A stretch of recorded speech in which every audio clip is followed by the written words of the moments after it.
তুমি কি কখনো মাটির দিকে তাকিয়ে একটা পিঁপড়া দেখেছ? ছোট্ট একটা প্রাণী, এত ছোট যে পায়ের নিচে পড়লে টেরও পাওয়া যায় না। তার কোনো ব্যাংক অ্যাকাউন্ট নেই, কোনো জমি নেই, কোনো সঞ্চয় নেই। প্রতিদিন সকালে সে বেরিয়ে যায় খালি হাতে, কিন্তু প্রতিদিন সে ফিরে আসে, কখনো একা না, কখনো দলে, কিন্তু খালি হাতে ফেরে না কখনো। কে তাকে পাঠায়? কে তার পথ চিনিয়ে দেয়? কে তার খাবার ঠিক করে রাখে? যিনি রাখেন তিনি কি তোমাকে ভুলে গেছেন? লাইক, সাবস্ক্রাইব আর কমেন্টে লিখে জানাও বাংলাদেশের কোন জেলা থেকে দেখছো। চলো শুরু করা যাক। এই প্রশ্নটা আব্দুল্লাহর মাথায় প্রথমবার এসেছিল একটা ভাঙা ঘরের মেঝেতে বসে। রাত তখন প্রায় 2টো। বাইরে ঝিঝি পোকার ডাক, ঘরের মধ্যে একটাই মোমবাতি জ্বলছে, আর সেই মোমবাতির আলোয় সে দেখতে পাচ্ছিল মেঝে বেয়ে একটা পিঁপড়া যাচ্ছে, একা, একটা ভাতের দানা বহন করে। আব্দুল্লাহর বয়স তখন 32। 3 মাস ধরে কাজ নেই, ছোট একটা ব্যবসা করত, কাপড়ের। লকডাউনের ধাক্কায় সব শেষ, দোকান বন্ধ, পুঁজি শেষ, ধার বাড়ছে। স্ত্রী রুমানা সেদিন অনেকক্ষণ চুপ করে থেকে শুধু একটাই কথা বলেছিল, কাল বাড়িওয়ালা আবার আসবেন। সেই কথাটা বুকে লেগেছিল ছুরির মতো। আব্দুল্লাহ সেই রাতে ঘুমোতে পারেনি, শুধু শুয়ে থেকেছে, চোখ বন্ধ, কিন্তু ভেতরে ঝড়। কত টাকা লাগবে, কোথা থেকে আসবে, কিভাবে হবে, এই প্রশ্নগুলো একটার পর একটা আসতে থাকে। তারপর হঠাৎ উঠে বসে মেঝেতে তাকিয়েছিল, আর সেই পিঁপড়াটা দেখেছিল। এত রাতেও সে যাচ্ছে, এত অন্ধকারেও সে চলছে, একটা দানার জন্য এত পথ পাড়ি দিচ্ছে। আব্দুল্লাহ অনেকক্ষণ তাকিয়ে থাকলো, তারপর মনের ভেতর থেকে একটা কথা বেরিয়ে এলো, এই পিঁপড়া তো ভয় পাচ্ছে না, এই পিঁপড়া তো থেমে নেই। সেই রাতে ঘুম আসেনি, কিন্তু সকালটা এসেছিল প্রতিদিনের মতো। আব্দুল্লাদের গ্রামে একজন বৃদ্ধ মানুষ ছিলেন, নাম ইব্রাহিম চাচা। বয়স 65-র কাছাকাছি। সারা জীবন মাছ ধরেছেন, নদীতে জাল ফেলেছেন, মাছ বেছেছেন। এখন হাত কাঁপে, নদীতে যাওয়া হয় না, কিন্তু গ্রামের মানুষ তার কাছে আসে, কারণ এই মানুষটার কাছে কথা আছে, এমন কথা যেটা শুনলে বুকের ভার একটু নামে। আব্দুল্লাহ সেদিন সকালে ইব্রাহিম চাচার কাছে গেল, বলল, চাচা, আমি আর পারছি না, মাথায় শুধু টাকার হিসাব, ঘুম নেই, খাওয়া নেই, মনে শান্তি নেই। ইব্রাহিম চাচা তার দিকে তাকালেন, তারপর বললেন, বসো। আব্দুল্লাহ বসল। চাচা বললেন, তুমি কি আজকে সকালে উঠেছিলে? আব্দুল্লাহ বলল, হ্যাঁ। চাচা বললেন, শ্বাস নিচ্ছ? আব্দুল্লাহ একটু থামল, তারপর বলল, হ্যাঁ। চাচা বললেন, পেটে কিছু গেছে? আব্দুল্লাহ বলল, সকালে রুমানা রুটি দিয়েছিল। চাচা মাথা নাড়লেন, তারপর বললেন, তাহলে আজকের রিজিক এসেছে, কাল আসবে সেটা নিয়ে এখন ভাবতে হবে না। আব্দুল্লাহ বলল, কিন্তু চাচা, শুধু রুটি খেয়ে তো সংসার চলে না, ভাড়া আছে, বাচ্চার পড়াশোনা আছে, ওষুধ আছে। চাচা হাত তুললেন, থামতে বললেন, তারপর বললেন, তুমি কি গত রাতে একটা পিঁপড়া দেখেছো? আব্দুল্লাহ চমকে গেল, বলল, হ্যাঁ, কিন্তু আপনি জানলেন কিভাবে? চাচা হাসলেন, বললেন, জানিনি, কিন্তু এই রাতে যাদের ঘুম আসে না তারা অনেকেই পিঁপড়া দেখে, কারণ পিঁপড়া রাতেও কাজ করে। আব্দুল্লাহ চুপ করে রইল। চাচা বললেন, তুমি জানো পিঁপড়ার সবচেয়ে বড় গুণ কি? সে কখনো নিজের বোঝা দেখে থামে না, সে বোঝার চেয়ে বড় জিনিস বহন করে, নিজের শরীরের চেয়ে 50 গুণ বেশি ভার বহন করতে পারে। কিন্তু সে কি কখনো বলে, এটা আমার পক্ষে সম্ভব না? আব্দুল্লাহ কিছু বলল না। চাচা বললেন, তোমার কষ্টটাও বড়, অস্বীকার করছি না, কিন্তু তুমিও ওই পিঁপড়ার চেয়ে কম না, তুমি বহন করতে পারবে, শুধু থামলে চলবে না। সেই কথাটা আব্দুল্লাহ বাড়ি নিয়ে এলো, কিন্তু কথা শুনলেই সমস্যা সমাধান হয় না, সমস্যা থাকে, ভাড়া থাকে, ধার থাকে। পরের দিন বাড়িওয়ালা এলেন। আব্দুল্লাহ সত্যি করে বলল, এই মাসে পারবো না, আরো 2 সপ্তাহ সময় দেন। বাড়িওয়ালা রাগলেন, তর্ক হলো। সেদিন রাতে রুমানা কাঁদল। আব্দুল্লাহ কাঁদল না, কিন্তু বুকের ভেতরে একটা পাথর চাপা ছিল। সেই রাতেও সে মেঝেতে তাকালো, পিঁপড়াটা আবার ছিল, একই রাস্তায়, একই কাজে। আব্দুল্লাহ এবার পিঁপড়াটাকে আটকালো না, শুধু দেখল। তারপর মনে পড়ল ইব্রাহিম চাচার কথা, সে কি কখনো বলে এটা সম্ভব না? পরদিন সকালে আব্দুল্লাহ একটা কাজ করল। পুরনো একটা পরিচয় ছিল, শহরে একটা দোকানদার, নাম সাদেক ভাই।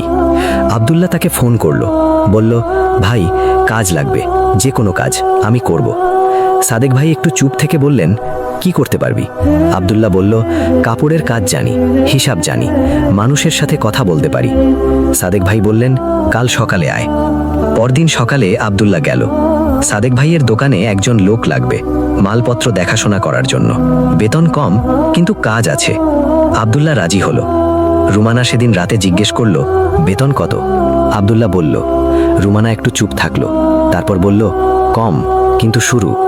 আব্দুল্লাহ বলল, হ্যাঁ, শুরু। শুরুটা ছোট ছিল, কিন্তু শুরু ছিল। প্রথম সপ্তাহে মনে হয়েছিল এই কাজ আমার না। এত পড়াশোনা করেছি, এত বছর ব্যবসা করেছি, এখন মালপত্র গোনার কাজ করছি। কিন্তু তারপর একদিন সাদেক ভাই বললেন, তুই হিসাবে ভালো, আমার অ্যাকাউন্টসের দিকটা একটু দেখবি? আব্দুল্লাহ দেখল। সাদেক ভাই খুশি হলেন, বেতন একটু বাড়ল। এরপর একদিন সাদেক ভাই বললেন, আমার একটা শাখা খুলবো পাশের এলাকায়, তুই ম্যানেজার হবি? আব্দুল্লাহ চুপ করে থাকলো, বিশ্বাস হচ্ছিল না। সাদেক ভাই বললেন, বল। আব্দুল্লাহ বলল, হ্যাঁ। সেই রাতে বাড়ি ফিরে আব্দুল্লাহ অনেকক্ষণ চুপ করে বসে থাকলো। তারপর মেঝেতে তাকালো। পিঁপড়েটা ছিল একই রাস্তায়, একই কাজে। আব্দুল্লাহর চোখ ভিজে এলো। সে মনে মনে বলল, তুমিও থামোনি, আমিও থামিনি, আর তুমি আমাকে দেখছিলে সেটা আমি জানি। এই মুহূর্তটা শুধু আব্দুল্লাহর না, এই মুহূর্তটা প্রতিটা মানুষের, যে রাতের অন্ধকারে বসে থাকে আর ভাবে কিছু হবে না। হবে, পিঁপড়ে থামে না বলেই হবে। এই গ্রামেই আরেকজন ছিল, নাম শিয়াম, বয়স 28। চেহারায় একটা ক্লান্তি, যে ক্লান্তি শুধু ঘুম না হওয়ার না, বরং স্বপ্ন ভেঙে যাওয়ার। শিয়াম ছোটবেলা থেকে স্বপ্ন দেখেছিল একটাই, নিজের একটা ব্যবসা। ছোট হোক বড় হোক, কিন্তু নিজের, কারোর চাকরি না, নিজের পরিশ্রম, নিজের ফল। বিশ্ববিদ্যালয় শেষ করে সে একটা ছোট্ট স্টার্টআপ দিয়েছিল, অনলাইনে কাপড় বেচার ব্যবসা। প্রথম 3 মাস ভালোই চলল, তারপর ধীরে ধীরে অর্ডার কমলো। একটা ভুল সিদ্ধান্তে বড় লোকসান হলো, পার্টনার চলে গেল, শিয়াম একা হয়ে গেল। বাবা বললেন, চাকরি কর। শিয়াম বলল, আমি চাকরি করব না। বাবা বললেন, তাহলে খাবে কি? এই প্রশ্নের কোনো উত্তর ছিল না শিয়ামের কাছে। রাতের পর রাত সে জেগে থাকত, ল্যাপটপের সামনে বসে থাকত, কিছু করত না, শুধু বসে থাকত। মাথায় হাজারটা পরিকল্পনা আসতো, কিন্তু কোনোটাই এগোতো না। একদিন সকালে উঠতে পারেনি, শরীর ভারী, মন আরো ভারী। মনে হলো, উঠে কি হবে? সেই দিন দুপুরে ইব্রাহিম চাচার ছেলে এলো, নাম আরিফ। বলল, বাবা তোমাকে ডাকছেন। শিয়াম গেল। ইব্রাহিম চাচা তাকে দেখে বললেন, বসো। শিয়াম বসল, মাথা নিচু। চাচা একটু সময় নিলেন, তারপর বললেন, তুমি কি কখনো পিঁপড়ের বাসা দেখেছ? শিয়াম মাথা তুলে তাকালো, বলল, দেখেছি। চাচা বললেন, পিঁপড়ের বাসা তৈরি হয় কিভাবে জানো? একটা একটা করে মাটির কণা সরিয়ে। প্রতিটা পিঁপড়ে একটা করে কণা নেয়। সে জানে না পুরো বাসাটা কেমন হবে, সে শুধু জানে আজকে এই একটা কণাটা সরাতে হবে। শিয়াম চুপ করে শুনল। চাচা বললেন, তুমি পুরো বাসাটা একসাথে বানাতে চাইছো, একদিনে সব হোক, এই চিন্তায় ডুবে আছো, কিন্তু আজকের একটা কণাটা সরাওনি। শিয়াম বলল, কোন কণা? চাচা বললেন, এটা তুমি ঠিক করো, আমি বলতে পারবো না, কিন্তু কিছু একটা আছে যেটা তুমি আজকে করতে পারো, সেটা করো। শিয়াম উঠে চলে এলো, কিছু বলেনি, কিন্তু বাড়ি ফিরে সে একটা কাজ করলো। পুরনো একটা নোটবুক বের করলো, তাতে লিখলো, আমি আসলে কি পারি। লিখতে লিখতে একটা জিনিস বেরিয়ে এলো, সে গ্রাফিক ডিজাইন জানে, শখের, কখনো পেশাদারভাবে করেনি, কিন্তু জানে। সেদিন রাতে সে একটা ফ্রিল্যান্সিং প্রোফাইল খুলল, একটাই কাজ পোস্ট করলো, ছোট লোগো ডিজাইন। 3 দিন কিছু হলো না, 4র্থ দিনে একটা মেসেজ এলো। সেই মেসেজটা ছোট ছিল, একটা লোগো বানিয়ে দেওয়ার অনুরোধ। দাম কম, কিন্তু শিয়াম রাজি হলো। সারা রাত কাজ করলো, সকালে পাঠালো, ক্লায়েন্ট খুশি হলো, পেমেন্ট দিল, আর বলল, আর একটা কাজ আছে। শিয়াম করলো। এরপর আস্তে আস্তে কাজ বাড়তে লাগলো, ছোট ছোট কাজ, কিন্তু প্রতিটা কাজে একটু একটু করে আস্থা তৈরি হচ্ছিল নিজের উপর। একদিন সে আব্দুল্লাহর সাথে কথা বলছিল, বলল, ভাই, আমি ভেবেছিলাম বড় কিছু না হলে কিছুই হবে না, কিন্তু দেখলাম ছোট কাজও কাজ। আব্দুল্লাহ হাসল, বলল, পিঁপড়ে কি একদিনেই বাসা বানায়? শিয়াম একটু থামল, তারপর হাসল, বলল, না, কিন্তু এখানে গল্প শেষ হয়নি। সিয়ামের একটা বড় সমস্যা ছিল। সে সফলতার কিছুটা ছোঁয়া পেলেই অস্থির হয়ে যেত। মনে হতো এখনই সব বড় করতে হবে, এখনই টাকা আসতে হবে, এখনই সব ঠিক হতে হবে। এই অস্থিরতাটা তাকে বারবার ভুল সিদ্ধান্ত নেওয়াতো। একদিন সে ইব্রাহিম চাচার কাছে গেল। বলল, চাচা, আমি ভালো করছি কিন্তু মনে শান্তি নেই, মনে হচ্ছে আরো দ্রুত হওয়া দরকার। চাচা বললেন, পিঁপড়ে কি দৌড়ায়?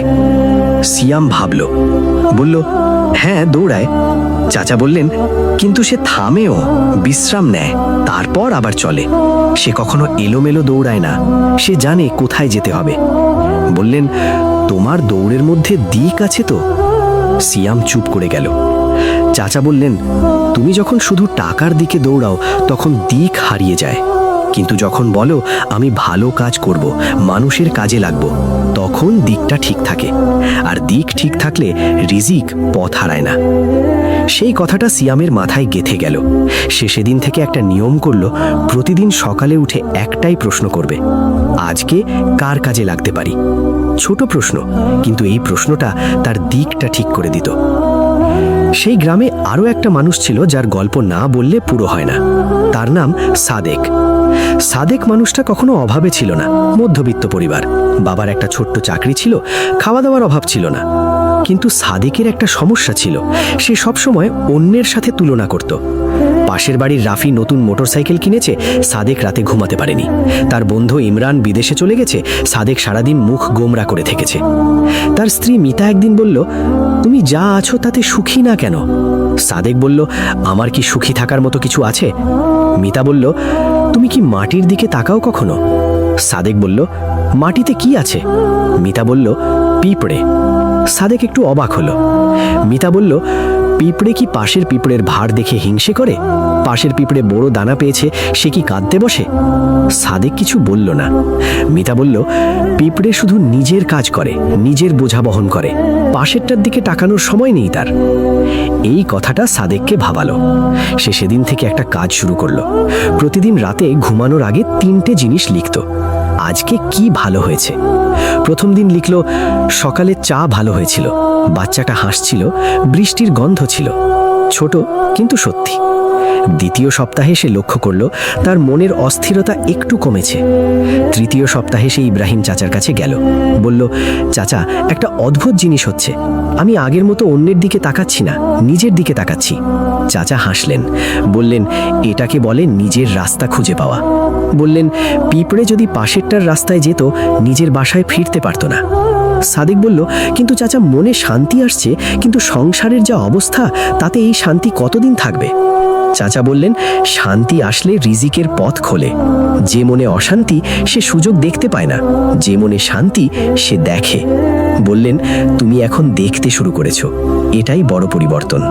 সেই রাতে 3জন আব্দুল্লাহ, সিয়াম আর সাদেক একসাথে ইব্রাহিম চাচার উঠানে বসলো। আকাশে চাঁদ উঠেছে, চারদিক শান্ত। ইব্রাহিম চাচা বললেন, তোমরা 3জনেই আলাদা কষ্টে ছিলে। আব্দুল্লাহর ছিল অভাবের কষ্ট, সিয়ামের ছিল থামার কষ্ট, সাদেকের ছিল তুলনার কষ্ট, কিন্তু 3জনের পথ একই জায়গায় এসে মিলেছে। আব্দুল্লাহ বলল, কোথায়? চাচা বললেন, পিঁপড়ার কাছে। 3জনেই একটু অবাক হলো। চাচা বললেন, পিঁপড়া 3টে কথা জানে। 1, থেমো না। 2, দিক হারিও না। 3, পাশেরটার দিকে তাকিও না। তোমরা 3জন এই 3টে কথা শিখেছ। চাচা একটু থামলেন, তারপর বললেন, কিন্তু একটা কথা এখনো বাকি, সবচেয়ে গুরুত্বপূর্ণ কথা। পিঁপড়া যখন পথ হারিয়ে ফেলে সে কি করে? 3জনেই চুপ। চাচা বললেন, সে থামে, মাথা তোলে, গন্ধ শোকে, দিক খোঁজে, তারপর আবার চলে। তোমরা যখন পথ হারাবে, থেমো, মাথা তোলো, আর যিনি তোমাকে পাঠিয়েছেন তার দিকে তাকাও, তিনি দিক দেখাবেন। সেই রাতে উঠানে 3জন মানুষ একটু হালকা অনুভব করলো।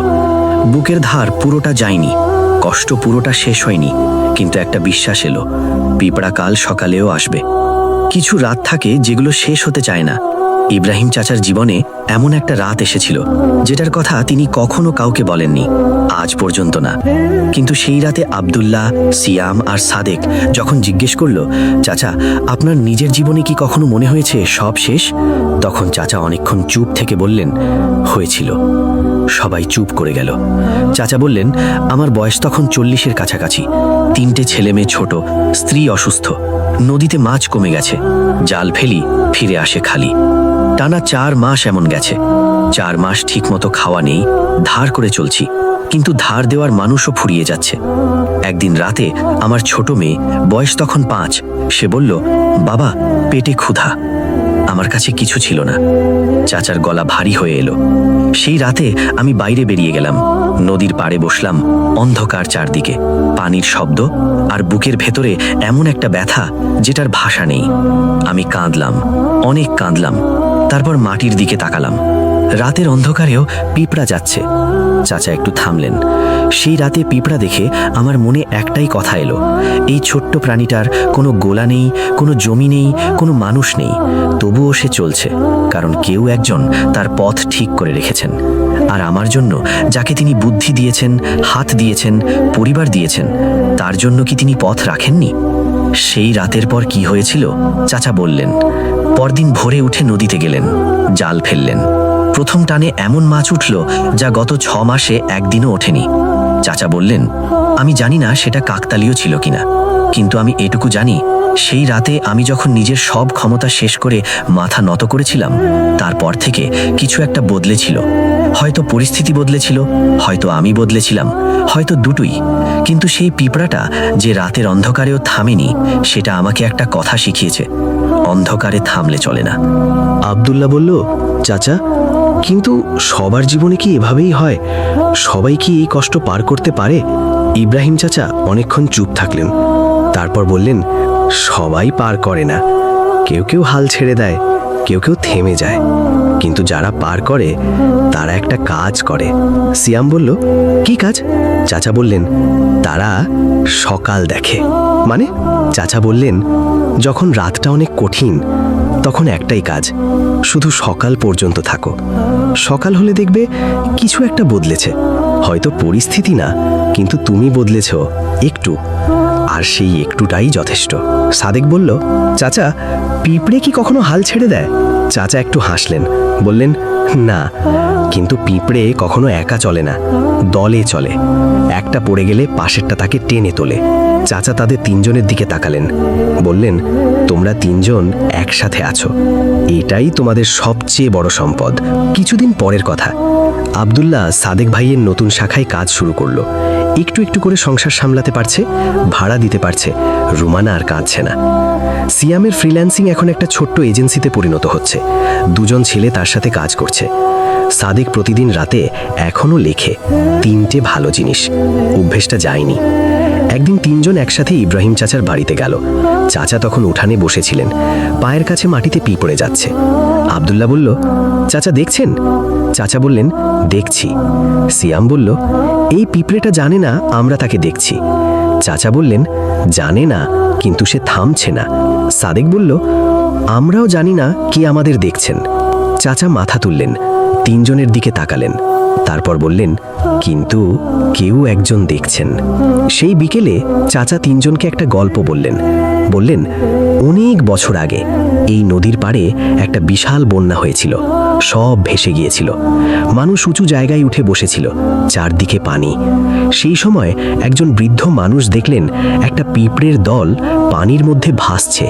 তারা একে অপরকে ধরে একটা বল বানিয়ে ভাসছে, যাতে সবাই ডুবে না যায়। দলের মাঝখানে থাকে বাচ্চারা, রানী, আর বাইরে থাকে কর্মীরা। ঢেউয়ে ঘেউয়ে ভাসতে ভাসতে তারা শুকনো জায়গার দিকে যাচ্ছে। সেই বৃদ্ধ মানুষটা এটা দেখে কাঁদলেন, কারণ পিঁপড়েরা জানে বন্যায় একা থাকলে ডোবে, একসাথে থাকলে বাঁচে। চাচা থামলেন, তারপর বললেন, তোমাদের জীবনেও বন্যা আসবে, কষ্ট আসবে, অন্ধকার আসবে। সেই সময় একে অপরকে ধরে থেকো। 3 জন চুপ করে শুনল। চাচা বললেন, আর মনে রেখো, পিঁপড়ে ডোবে না, কারণ সে একা থাকে না। সেই সন্ধ্যায় বাড়ি ফেরার পথে আব্দুল্লাহ, সিয়াম আর সাদেক একসাথে হাঁটছিল। আকাশে সন্ধ্যের আলো মিলিয়ে যাচ্ছে। পথের দুপাশে মাঠ, বাতাসে মাটির গন্ধ। হঠাৎ সিয়াম থামল, নিচে তাকালো, বলল, দেখো, দুজন তাকালো। পথের মাঝে একটা পিঁপড়ের দল যাচ্ছে, একটার পর একটা, সারিবদ্ধ। প্রতিটা একটা করে দানা বহন করছে। তিনজন চুপ করে দাঁড়িয়ে থাকলো। কেউ কথা বলল না, কারণ কিছু বলার ছিল না। তুমি যদি এই গল্পটা শেষ পর্যন্ত শুনে থাকো, তাহলে তুমি জানো এই গল্পটা কেন তোমার।